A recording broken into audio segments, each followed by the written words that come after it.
গুটিয়ে নিতেন, বিশ্বনবী পাটির মধ্যে সিজদা করতেন। আবার বিশ্বনবী সিজদা করে যখন দাঁড়িয়ে যেতেন, মা আয়েশা আবার আগের মতো পা বিছিয়ে দিতেন। আল্লাহু আকবার। কি ঘর ছিল, টাকা নাই, পয়সা নাই, দামি বিছানা নাই, ফার্নিচার নাই, জুয়েলারি নাই, অর্নামেন্টস নাই, কিন্তু বিশ্বনবীর ঘরের মধ্যে সুখ আর শান্তি আছে না নাই?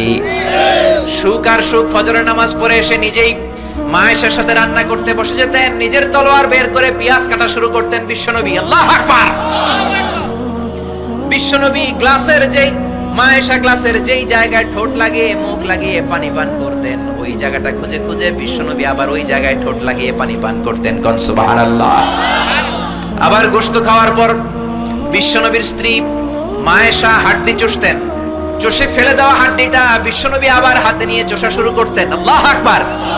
কি শান্তি, কি সুখ মা আয়েশাকে বিয়ে করার আগে। মা আয়েশার চেহারাটা বিশ্বনবীর কাছে জিবরাইল এনে বলল, ইয়া রাসূলুল্লাহ আখবিরনি, আমাকে বলেন মেয়েটাকে দেখতে কেমন লাগে। বিশ্বনবী বললেন, কার মেয়ে? আপনার বন্ধু আবু বকরের মেয়ে। কেন এনেছো? আল্লাহ ডাইরেক্ট প্রপোজাল দিয়েছে, ডাইরেক্ট প্রপোজ করেছে বিয়ের জন্য। বিশ্বনবী বললেন, তাই নাকি? জিবরাইল বললেন, হ্যাঁ ইয়া রাসূলুল্লাহ, আমি হলাম বিয়ের ঘটক, আল্লাহ হলেন বিয়ের কাজী। বিশ্বনবী বললেন, তুমি যদি বিয়ের ঘটক হও, আল্লাহ যদি হয় কাজী, আমি মুহাম্মদ রাজি। আল্লাহু আকবার। বিয়ে হয়ে গেল। ঘরে দামি কিছু নাই, ফার্নিচার নাই, টাকা পয়সা নাই, কিন্তু বিশ্বনবীর ঘরের মধ্যে সুখ আছে না নাই? বিবিদেরকে এত ভালোবাসতেন, কোনোদিন মারামারি করেন নাই, যৌতুকের জন্য পিটান নাই, কোনোদিন গায়ে হাত তোলেন নাই। কোন ঠিক কিরা? এক একজনকে বিশ্বনবী প্রাণ ভরে ভালোবাসতেন। বিবিরাও বিশ্বনবীর কাছে আবদার করতেন, নানা ধরনের আবদার। বিশ্বনবী সেগুলো পূরণের চেষ্টা করতেন। আবার মাঝে মাঝে রাত্রিবেলা মা আয়েশার সাথে দৌড়াদৌড়ির প্রতিযোগিতা করতেন। কোন সুবহানাল্লাহ। সহিহ হাদিস, মা আয়েশা তখন চিকন ছিল। তাহাজ্জুদের সময় বিশ্বনবী উঠে মা আয়েশারে বললেন, আয়েশা ও আমার কলিজার টুকরা হুমায়রা। মা আয়েশাকে আদর করে বিশ্বনবী হুমায়রা বলতেন। হুমায়রা মানে যেই মহিলা রেগে গেলে, খুশি হয়ে গেলে, রাগের চোটে, খুশির চোটে দুইটা গাল আনার ফলের মতো টকটকে লাল হয়ে যায়। কোন সুবহানাল্লাহ। মা আয়েশা রেগে গেলে গালগুলো লাল হয়ে যেত, গাল দুইটা টকটকে লাল আকার ধারণ করত। বিশ্বনবী তাকে হুমায়রা বলতেন, হুমায়রা মদিনাতে কেউ জেগে নাই, চলো না আমরা দৌড় দৌড় খেলি। মা আয়েশা মহা খুশি, কারণ সব বিবিরাই চায় স্বামীরা একটু রোমান্টিক হোক। কোন ঠিক কিনা? সব বিবিরাই চাক স্বামী আমার দিকে স্পেশাল নজর দেখ। সব বিবিরা চায় স্বামী আমাকে নিয়ে পারলে একটু রেস্টুরেন্টে ঘুরতে যাক, স্বামীরা পারলে আমারে একটু বেড়াতে নিয়ে যাক। এরকম আবদার বিবিদের কাছে আছে না নাই? কিন্তু এমন অনেক স্বামী খুঁজে পাবেন, বছরের পর বছর যায়, বিবিরে সালামও দেয় না। আছে না নাই? খিটখিটে মেজাজ দেখায়, ধমক দেয়, আবার যৌতুকের জন্য পিটায়। আছে না নাই? জোরে বলেন, আছে না নাই? শয়তান দিল যৌতুক, কোরআন দিয়েছে মোহর। আমরা এখন মোহর ছেড়ে দিয়ে যৌতুকের পেছনে হাঁটি। জোরে বলেন ঠিক কিনা? যৌতুকের চেয়ে জঘন্য অপরাধ সমাজে নাই। কুকুরের গোশত খাওয়া যত গুনাহ, যৌতুক তার চেয়েও বেশি গুনাহ। ঠিক কিনা? কুকুরের গোশত খেলে একটা গুনাহ হয়, হারাম খাওয়ার গুনাহ হয়, কিন্তু যৌতুক খেলে দুইটা গুনাহ হয়। এক হলো হারাম খাওয়ার গুনাহ, দুই হচ্ছে শ্বশুর বাড়ির উপরে জুলুম করার গুনাহ। জোরে বলেন ঠিক কিনা? মা আয়েশা বললেন, ইয়া রাসূলুল্লাহ আমি দৌড়াদৌড়িতে রাজি। বিশ্বনবী বললেন, লেটস স্টার্ট দ্য কম্পিটিশন, চলো কম্পিটিশন শুরু করি। ওই যে মদিনার মসজিদের পাশে বড় একটা পিলার দেখা যায়, ওই পিলারের মধ্যে কে যে আগে ধরতে পারে রে আয়েশা, চলো আমরা দৌড় দেই। বিশ্বনবী বললেন, ওয়াহিদ ইসনাইনি তালাতা, 1 2 3 লেটস গো, চলো দেই দৌড়। বিশ্বনবী অপেক্ষাকৃত মোটা ছিলেন, মা আয়েশা চিকন ছিলেন। মা আয়েশা দৌড় দিলেন, বিশ্বনবীকে পেছনে ফেলে ওই পিলার ধরে মা আয়েশা ফার্স্ট হয়ে গেলেন। কোন সুবহানাল্লাহ। মা আয়েশা মহা খুশি, খিলখিলিয়ে হাসছেন। বিশ্বনবী মুচকি হাসতেন। আমার নবী কখনো খিলখিলিয়ে হাসেন নাই। আমার নবী সব সময় মুচকি হাসতেন। মুচকি হাসলে বিশ্বনবীর ঠোঁটও দেখা যেত, হালকা একটু দাঁতও দেখা যেত। পরে আল্লাহু আকবার। সব সময় তিনি তাবাসসুম পছন্দ করতেন। বিশ্বনবী বললেন, ঠিক আছে, আনতিল ফাইজা, তুমি বিজয়ী হয়েছো। তার ঠিক 6 বছরের পরের ঘটনা। এই 6 বছরের ব্যবধানে মা আয়েশার আগের মতো চিকন নাই, মা আয়েশারে মোটা বানিয়ে দিয়েছে কে? আবার 6 বছর পরে বিশ্বনবী তাহাজ্জুদের সময় উঠলেন, মা আয়েশারে ডেকে বললেন, আয়েশা মদিনার কোন লোক জেগে নাই, সবাই ঘুমিয়ে আছে, চলো আজকে রাতেও দৌড় দৌড় খেলি। মা আয়েশা বললেন আমি রাজি, চলেন শুরু করে দেই। বিশ্বনবী আবার ওই জায়গায় যেয়ে দাঁড়ালেন, বললেন ওই যে মসজিদে নববীর পিলার দেখা যায়, কে কার আগে পিলার ধরতে পারে? রেডি, আমরা শুরু করে দেই। 1 2 3 স্টার্ট, গো। বিশ্বনবীও দৌড়, মা আয়েশাও দৌড়, জনমের দৌড়, আইজও দৌড়, কাইলো দৌড়। কে কারে হারাতে পারে? বিশ্বনবী আগের মতোই আছেন, কিন্তু মা আয়েশারে মোটা বানিয়ে দিয়েছে কে? এবার আর বিশ্বনবী চান্স দেন নাই মা আয়েশারে। বিশ্বনবী ওই দিন আসলে ইচ্ছা করে হারেন নাই, মা আয়েশারে জিতানোর জন্য দেরিতে গিয়েছেন। কোন ঠিক কিনা? আমার নবী যদি শক্তি দিয়ে দৌড়ায়, নবীর সাথে কেউ দৌড়ে জিততে পারে না। জোরে বলেন ঠিক কিনা? মদিনাতে বিশ্বনবী যখন ঘোড়া হাঁকাতেন, সাহাবীরা বলতেন 1 মিনিটের মধ্যে, আধা মিনিটের মধ্যে বিশ্বনবীর ঘোড়া যে কত সামনে চলে যেত। সামনে আমরা ধোয়ার বালি দেখতাম, বিশ্বনবীরে খুঁজে পাওয়া যেত না। আল্লাহু আকবার। আবার তিনি যখন ওঠ হাঁকাতেন, পাগলের মতো বাতাসকে পেছনে ফেলে ওঠগুলো দৌড়াতো। আতবা আর কসওয়া, আতবা আর কসওয়া, এই দুইটা ওঠ নবী ব্যবহার করতেন। নবী কি ব্যবহার করতেন এগুলো জানেই না। সালমান খান কোন ব্র্যান্ডের টিস্যু দিয়া টয়লেটে যায় এটাও জানে। কোন নায়ক কি করে, সাকিব আল হাসান কোন ড্রিঙ্কস খায় এরকম মাসেল বানাইছে, সবার মুখস্থ আছে না নাই? এরপরে মাশরাফি কেমনে পেস বল করে, ওই প্র্যাকটিস আছে না নাই? কে কেমন কি করে সব মুখস্থ, কিন্তু নবীরা কেমন চলতেন, নবীদের সুনান কি ছিল এটা আমাদের জানা নাই। জোরে বলেন ঠিক কি না? বিশ্বনবী যদি দৌড়ের মতো দৌড় দেয় কেউ পারে না, এমন শক্তি আল্লাহ বিশ্বনবীর মাসলের মধ্যে দিয়েছেন। কাউরে একবার ধরলে খবর আছে না নাই? মক্কার সবচেয়ে বড় কুস্তিগিরের নাম হলো রুকানা। রুকানার সাথে কুস্তিতে কেউ পারে না। সাহাবীরা বললেন ইয়া রাসূলুল্লাহ, ইয়া হাবিবাল্লাহ, কোনদিন আপনি রুকানার কাছে যাবেন না, কেননা রুকানা হলো সব চাইতে বড় কুস্তিগির, রুকানা কুস্তি দিলে আপনি পারবেন না। কিন্তু বিশ্বনবীর দাওয়াত তো কোনো গুটি কয়েক মানুষের জন্য নয়, সবার জন্য। ঠিক কি না? সবার জন্য দাওয়াত দিতে হবে। বিশ্বনবী ফজরের নামাজের পরে সাহাবাদের চোখকে ফাঁকি দিয়ে রুকানার কাছে চলে গেল। রুকানার কাছে যে বলল ইয়া রুকানা আসলিম তাসলাম, ইসলাম ধর্ম গ্রহণ করো, শান্তি দিবে কে? রুকানা বলে ধর্ম গ্রহণ করব না, একটা শর্তে করতে পারি, কুস্তিতে মুসারাআতে যদি আমাকে হারাতে পারো, আমাকে যদি কুস্তি খেলে হারিয়ে দিতে পারো, তাহলে আমি কালিমা পড়ে নেব। বিশ্বনবী বললেন আমি তো কুস্তি লাগি না, আমি কাউরে মারি না, তবে জাহান্নামের মাইর থেকে বাঁচানোর জন্য আমি এসেছি। বলেন ঠিক কি না? রুকানা বলে না না, আমি রাজি হব না, আমাকে হারিয়ে দিতে পারলে তবেই আমি কালিমা পড়তে রাজি। বিশ্বনবী দয়ার নবী, মায়ার নবী, একটা লোক যদি জাহান্নামের আগুন থেকে বাঁচে, এইটা বিশ্বনবী বেশি বেশি চাইতেন। বিশ্বনবী রাজি হয়ে গেলেন। এবার কুস্তি লাগার পালা। রুকানা একটা হাফ প্যান্ট পরে পজিশন নিচ্ছে। রেসলিং খেলা দেখেন নাই? ডোনাল্ড ট্রাম্পের ট্রাম্প টাওয়ারের ভিতরে খেলে, গায়ের মধ্যে তেল মেখে কুস্তিতে পজিশন নিচ্ছে। বিশ্বনবী পজিশন নেয় না, রুকানা লাফায়, আমার নবী লাফায় না। বিশ্বনবী রুকানারে ডেকে বলল রুকানা লাফাও কেন? রুকানা বলে এই খেলা খেলতে হলে সবার লাফাতে হয়, তুমি লাফাও না কেন? মুহাম্মদ তুমিও লাফাও। বিশ্বনবী বললেন আমি লাফালাফি পছন্দ করি না। আমার নবী সেলাইবিহীন লুঙ্গি ব্যবহার করতেন।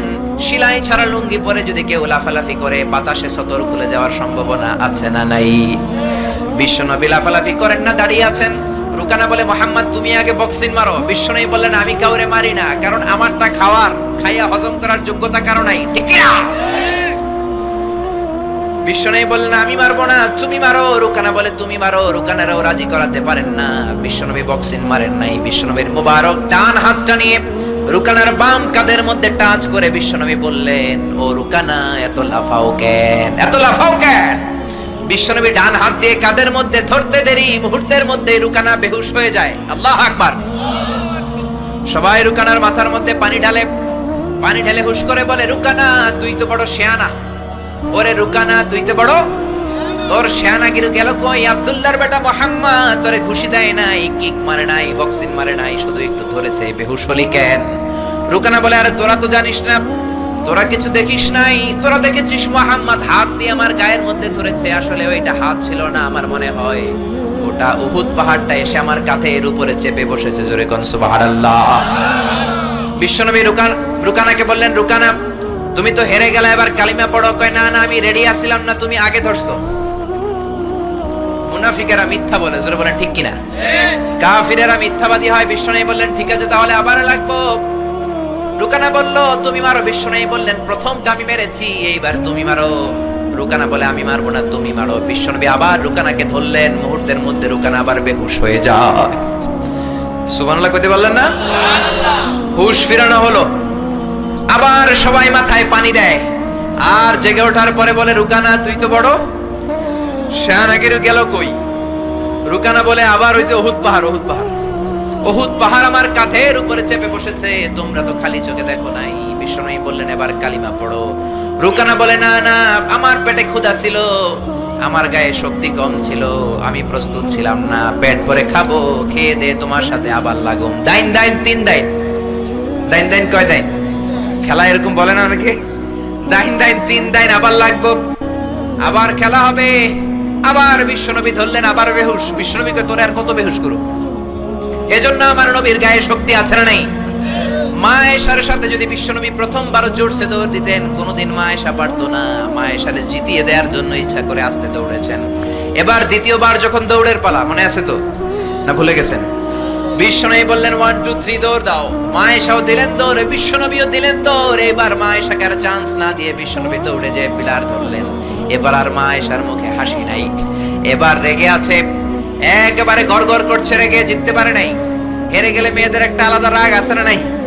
বিশ্বনবী আয়েশার কাছে গেলেন, ডেকে বললেন, হুমায়রা হাদিহি সাবাকাতু বিতিলকা, হাদিহি সাবাকাতু বিতিলকা, ওই যে 7 বছর আগে তুমি আমারে দৌড়ে হারিয়ে দিয়েছিলা, আজকের এই রাতের দৌড়ের প্রতিযোগিতায় তোমারে হারিয়ে ওইটার প্রতিশোধ নিয়ে নিলাম। কোন সুবহানাল্লাহ। মাঝে মাঝে এরকম বউয়ের সাথে প্রতিশোধ খেললে ভালোবাসা বাড়ায় দেয় কে? এজন্য সুযোগ পেলে দৌড়াদৌড়ি খেলবেন। রাজি আছেন তো? নাকি লাড়ি লইয়া হেতেরে দৌড়া যান, আর হেতিও বাসাল্লাই দেয় দৌড়? ওই দৌড়া দৌড়ি না, আমি ভালোবাসার দৌড়া দৌড়ি। বিবি আপনার জন্য সাজে, বিবি আপনার জন্য পার্লারে যায়, বিবি আপনার জন্য লিপস্টিক দেয়। একদিনও বিবিরে বললেন না তুমি সুন্দরী? পাশের বাড়ির বড় ভাই বলল, ভাবি আপনার হেব্বি লাগতেছে। ভেজাল আছে না নাই? কথা বলেন, আছে না নাই?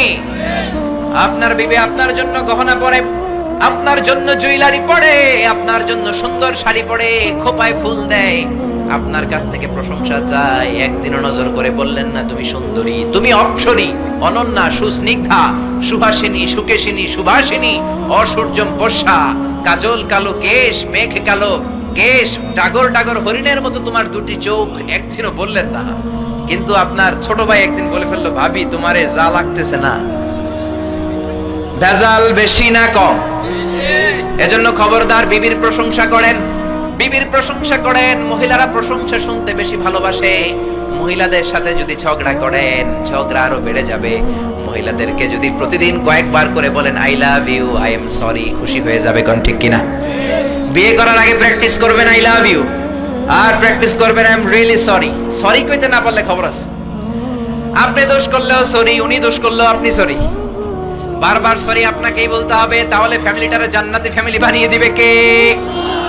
আর যদি মেজাজ দেখান, আর যদি ঝগড়া করেন, ওই ঝগড়াগুলো ছেলে মেয়েরা শিখবে, ঘরটারে জাহান্নামের ফ্যামিলি বানিয়ে দিবে কে? এজন্য নিয়ত করেন, মহিলাদের কাজের প্রশংসা করবেন, মহিলাদেরকে ভালোবাসবেন। বিশ্বনবী বলেন, হাব্বিবা ইলাইয়া মিন দুনিয়াকুম সালাস, এই দুনিয়ার 3টা জিনিস আমাকে আল্লাহ পছন্দনীয় করে দিয়েছে। 1 নম্বরে আত্মীব, আমি পারফিউম বা আতর ইউজ করতে পছন্দ করি। 2 নম্বরে হলো আন-নিসা, মহিলাদেরকে পছন্দ করি। 3 নম্বরে কুররাতু আইনি ফিস সালাহ, নামাজের মধ্যে যখন দাঁড়িয়ে থাকি সেটাও পছন্দ করি। আল্লাহু আকবার। আমার নবী পারফিউম দিতেন বেশি বেশি, আমরা দেই এইখানে, নবী দিতেন এইখানে। কারণ বিশ্বনবী আতর ব্যবহার করার পরে সারাদিন যত মানুষের সাথে মুসাফা করতেন, বিশ্বনবীর ব্যবহার করা আতরের ঘ্রাণ সব মানুষের হাতে হাতে চলে যেত। সুবহানাল্লাহ। আবার বিশ্বনবী মহিলাদেরকে ভালোবাসতেন। আবার বলতেন, আল্লাহ আমার কোন ছেলে সন্তান বাঁচিয়ে রাখে নাই, শুধু মেয়েগুলোরে বাঁচিয়ে রেখেছে। আবার ফাতেমার ব্যাপারে বলতেন, ফাতিমা তু বিদউম মিন্নি, ফাতেমা আমার কলিজার টুকরা, যে ফাতেমারে কষ্ট দেয় সেজন্য আমারে কষ্ট দেয়, সেজন্য যে ব্যক্তি ফাতেমার মুখের মধ্যে হাসি ফুটিয়ে দেয় সেজন্য আমি বিশ্বনবীর মুখের মধ্যে হাসি ফুটিয়ে দেয়। আল্লাহু আকবার। এইজন্য নারীদের প্রশংসা করতে রাজি আছেন তো? স্ত্রীর সাথে ভালো সম্পর্ক রাখতে রাজি আছেন তো? এক ওয়াজে একজন মোটিভেটেড হয়েছে আলোচনা শুনে, যে না, বিবির প্রশংসা করতে হবে, আজীবন তো খারাপ আচরণ করলাম, আজকে যে একটু প্রশংসা করে দেখি। বাড়িতে চলে গেছে, বিবির প্রশংসা করবে। বিবি খাবার দিয়েছে, খেতে বসেছে, স্বামী খায় আর বিবি বসে বসে দেখছে, স্বামী মিটমিট করে হাসে। বিবি বলে, ওয়াজ থেকে আসছো, এবার খাবার খাচ্ছ, ভালো কথা, মিটমিট করে হাসো কেন? বিবি বলে, মিটমিট করে হাসো কেন সেটা বলো। স্বামী কয় মিটমিট করে হাসি হচ্ছে, এর কারণ হচ্ছে আজকে যে খাবারটা খাচ্ছি রান্নাটা এত মজা হয়েছে না, এত মজার রান্না আমার জীবনে খাই নাই। রান্না মজা হয়েছে শুই না, বিবি তেলে বেগুনে জ্বলে উঠছে, কি রান্না মজা হয়েছে। 10 বছর ধরে রান্না করে খাওয়াই, একদিনও রান্নার প্রশংসা করলা না। আজকে পাশের ঘরের ভাবি একটু গরুর গোশতের তরকারি পাঠাইছিল, ওইটা দিয়েই ডিনার দিছিলাম, রাতের খাবার দিছি, রান্না বান্নার করি নাই। ওই রান্না তোমার এত ভাল লাগছে, খাও জনমের খাওয়া, আর রান্না করবো না তোমার জন্য। এজন্য প্রশংসা করবেন, খুব ভালো কথা, কিন্তু জেনে বুঝে প্রশংসার দরকার আছে না নাই? বিবির সাথে যদি ভালোভাবে প্রশংসা করেন, ভালো আচরণ করেন, ফ্যামিলিটারে সুন্দর বানিয়ে দিবে কে? বিবির চেহারার দিকে রহমতের নজর দিয়ে তাকালে চোখের সগীরা গুনাহগুলো মাফ করে দেয় কে? আবার বিবির হাতের সাথে যখন আপনার হাতটা আপনি মিলান, দুই হাতের সগীরা গুনাহ মাফ করে দেয় কে? এজন্য সম্পদ দেখলেই মনে করবেন না মহা সুখে আছে, দুঃখেও থাকতে পারে। বিশ্বনবীর ঘরে সম্পদ ছিল না, কিন্তু সুখ আছে না নাই?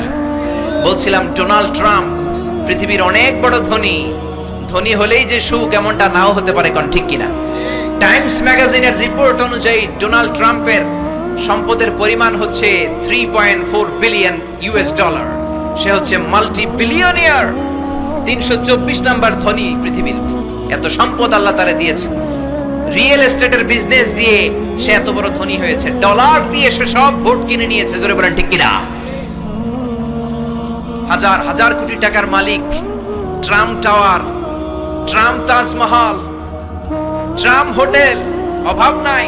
ট্রাম্প হোটেল একটা তার আছে, প্রায় 50-60 তলা। ওই হোটেলের যতগুলা জানলা আছে সবগুলা জানালা 24 ক্যারেটের গোল্ড দিয়ে বানানো, জোরে কোন নাউযুবিল্লাহ। এরকম সম্পদের পাহাড় করেছে, কিন্তু সম্পদের পাহাড় করলেই তোমার সব কথার সাথে আমরা একমত নই। নির্বাচনে জেতার আগে সে ঘোষণা দিয়েছিল মুসলিম ইমিগ্রেন্টদেরকে সে দেশ থেকে বের করে দিবে, জোরে কোন ঠিক কিনা? নিজের ইতিহাসকে সে ভুলে গিয়েছে, মুসলমানদেরকে খেদায় দিতে চায়। ডোনাল্ড ট্রাম্পের বাপ দাদা কিন্তু আসল আমেরিকান নয়, ওর বাবা এসেছে জার্মানি থেকে, ওর বাবা হচ্ছে জার্মান, মা হচ্ছে স্কটিশ, স্কটল্যান্ড থেকে এসেছে। আপনারা জানেন জার্মানি হচ্ছে ইউনাইটেড স্টেটস অফ আমেরিকা থেকে 8000 কিলোমিটার দূরে। তোর বাবা এসেছে 8000 কিলোমিটার দূর থেকে আমেরিকায়, মা এসেছে স্কটল্যান্ড থেকে আমেরিকায়। মুসলমানদেরকে খেদানোর জন্য তোর চুলকানি বাড়ছে, জোরে কোন ঠিক কিনা? এজন্য এসব কথা বলো না, নিজের দেশের জনগণের সেবা শুরু করে দাও। সাইয়েদনা ওমর ফারুকের জীবনী পড়া শুরু করে দাও। বিশ্বনবীর জীবনী পড়ে যদি আমেরিকার 4টা বছর কাটাও, তোমার জীবনটারে সুন্দর করে দিবে কে? আবার মুসলমানদেরকে সন্ত্রাসী উপাধি দেওয়ার জন্য সে সেরা। এক একটা বড় মুনাফিক, এক একটা আমেরিকার প্রেসিডেন্ট। বিল ক্লিনটন ছিল এক মুনাফিক, তারপরে এসেছে জর্জ ডব্লিউ বুশ, আরেক বড় মুনাফিক। এরপরে গত টার্মে এসেছে বারাক ওবামা। ওর একটা প্রোগ্রামে আমি নিজেও ছিলাম, ও যে কত বড় মুনাফিক কল্পনাও করতে পারবেন না। আর সব মুনাফিকদের হারিয়ে মুনাফিকদের সর্দার আব্দুল্লাহ ইবনে উবাই ইবনে সালুলের চেহারায় এসেছে ডোনাল্ড ট্রাম্প, জোরে বলেন ঠিক কিনা? আমেরিকার প্রেসিডেন্ট গুলো এক এক সময় এক একটা আবিষ্কার করে। বিল ক্লিনটন আবিষ্কার করেছিল তালেবান, জর্জ ডব্লিউ বুশ আবিষ্কার করেছিল আল কায়েদা, বারাক ওবামা আবিষ্কার করেছে আইএস। ডোনাল্ড ট্রাম্প যে কি আবিষ্কার করে আল্লাহই জানে, জোরে কোন ঠিক কিনা? গোটা বিশ্বের সন্ত্রাস তারাই করেছে। জাপানের হিরোশিমা নাগাসাকির মধ্যে পারমাণবিক অস্ত্র বম ব্লাস্ট করে লক্ষ লক্ষ জাপানিজদের মেরেছে, ইরাকে তারা মেরেছে। আবার আফগানিস্তানকে ছিন্ন বিচ্ছিন্ন করেছে। ওই আবু গারিব কারাগারের কথা এখনো আমরা ভুলি নাই, ঠিক কিনা? গুয়ান্তানামো বে কারাগারের কথা, যেখানে নির্মমভাবে মুসলমানদেরকে হত্যা করা হয়েছে, এখনো আমরা ভুলি নাই, কোন ঠিক কিনা? গুয়ান্তানামো বেতে যখন হত্যা করা হয় তখন সন্ত্রাস হয় না, তখন টেরোরিজম হয় না, তখন মানবাধিকার লঙ্ঘন হয় না। সব মানবাধিকার লঙ্ঘন করে মুসলমানেরা, এই জোরে কোন ঠিক কিনা? এজন্য তোমার জন্য ভালো হবে Donald Trump read hold the biography of the last messenger, read and scan hold the biography of the second caliph of Islam, Umar ফারুকের জীবনী পড়ে যদি আমেরিকা চালাও, বিশ্বনবীর জীবনী পড়ে যদি আমেরিকা চালাও, আমেরিকাটাকে ঠিকই আল্লাহ সুপার পাওয়ার রাখবে, জোরে বলেন ঠিক কিনা? তা না হলে এমনও হতে পারে ডোনাল্ড ট্রাম্পের মাধ্যমেই আমেরিকার এই সুপার পাওয়ার ক্ষমতা ধ্বংস হয়ে রাশিয়া বা চীন পরাশক্তি হয়ে পৃথিবীতে আবির্ভাব করতে পারে, জোরে বলেন ঠিক কিনা? এজন্য আমরা কোরআন থেকে শুনবো, যেই কোরআন আমাদেরকে হেদায়েত দেয়, যেই কোরআন আমাদেরকে সরল সঠিক পথ দেখায়। জোরে বলেন ঠিক কিনা? কোরআনটাই হচ্ছে হেদায়েতের পথ, আর হেদায়েতের চাবিকাঠি একজনের হাতে, তিনি কে? জোরে বলেন। আল্লাহ বললেন, ইন্নাকা লা তাহদি মান আহবাবতা ওয়ালাকিন্নাল্লাহা ইয়াহদি মান ইয়াশা। ও নবী, আপনি চাইলে হেদায়েত দিতে পারবেন না। হেদায়েতের ক্ষমতা আমি আপনারে দেই নাই, হেদায়েতের মালিক আপনারে বানাই নাই। হেদায়েত একজন করেন, তিনি কে? আল্লাহ। এই জমিনে অনেক নবী ছিল, বাবা ছিল নবী, ছেলের হেদায়েত করতে পারে নাই। ছেলে ছিল নবী, বাবারে হেদায়েত করতে পারে নাই। স্বামী ছিল নবী, বিবির হেদায়েত করতে পারে নাই। এই জমিনে অনেক বিবি ছিল আল্লাহর প্রিয় বান্দি, স্বামীরে হেদায়েত করতে পারে নাই। কোন ঠিক কিনা? সাইয়েদনা ইব্রাহিম আলাইহিস সালাম, তিনি ছিলেন নবী, উলুল আজমি মিনার রাসূল, জালিল কাদার পয়গম্বর। তার বাবা আযার ছিল কট্টর কাফের মুশরিক ছিল। ছেলে নবী হয়েও বাবার কিন্তু হেদায়েত করতে পারে। আবার সাইয়েদনা নূহ আলাইহিস সালাম ছিলেন নবী, আউয়ালুর রাসূলি ফিল আলাম, পৃথিবীর প্রথম রাসূল।